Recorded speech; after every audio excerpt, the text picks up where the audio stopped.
Well, the White House has sent a stern warning to Moscow over comments made about the possibility of using nuclear weapons in Ukraine.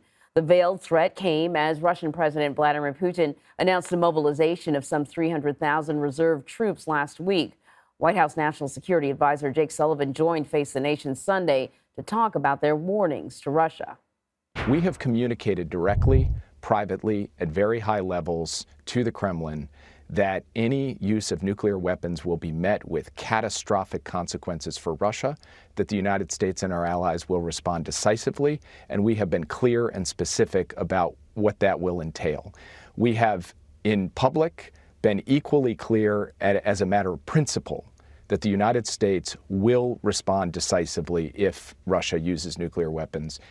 Russia's ramped up nuclear comments come after several significant losses on the battlefield in Ukraine this month. Meanwhile, protests continue over President Putin's call up of 300,000 Russian military reservists to fight in Ukraine.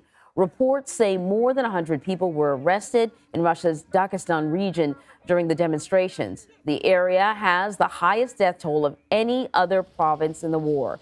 Since Putin's announcement, more than 2,000 people have been arrested in the mass protests. And today is also the fourth day of voting in the referendums to decide if Kremlin-controlled parts of Ukraine will join Russia. The West has condemned the vote, and it is being viewed as an excuse for Moscow to justify annexing the regions. So for more on this, we want to bring in NPR reporter Fatma Tanis. Fatma, thank you so much for joining us to talk about this. Ukrainian President Zelensky joined Face the Nation yesterday to talk about the Russian referendums. Let's just play a little bit of what he had to say. Once this annexation happens, does it change that dynamic? Is Russia using this as an excuse to say that it is being attacked because the West is providing Ukraine with weapons? If it is seizing eastern Ukraine to annex it? Yes, that's exactly so. That is correct. Look, he knows, he feels it, and his military leadership reports to him. He knows that he's losing the war. In the battlefield, Ukraine has seized the initiative. He cannot explain to his society why, and he's looking for answers to these questions. Well, Fatma, it looks a lot like what happened in Crimea in 2014. And everyone agreed that the referendum there was fraudulent. Western nations, experts all say the exact same thing as President Zelensky. But in Crimea, not much happened. What's being done to support Ukraine in the wake of these referendums? Well, I can talk about what the Russian men who are fleeing Russia right now in order not to be drafted in the war are saying.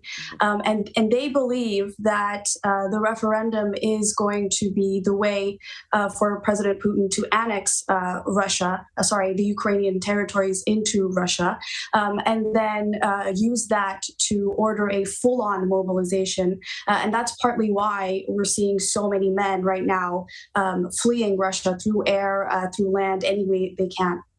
And so let's speak to that. You have spoken to people who have fled Russia. You know, Russia is sort of characterizing these protests and what we're reporting as people fleeing as that the West is sort of exaggerating the sentiment. What are the people that you spoke to saying? Well, so I'm in Istanbul right now, one of the top destinations for the men who are coming out. And, you know, there's a constant stream of them arriving at Istanbul airport. And they are, they're really scared. They've just packed very lightly to convince Russian authorities that they're just leaving on short business trips. And they're saying the situation is just really about to get much, much worse. They're hearing that, you know, friends of theirs who have not served in the military before and have more than 3 children are being rounded up and sent to Ukraine, even though Russian authorities had assured, including President Putin, had assured the Russian public that that would not be the case. What sort of consequences, if there are consequences, could they be facing for fleeing Russia?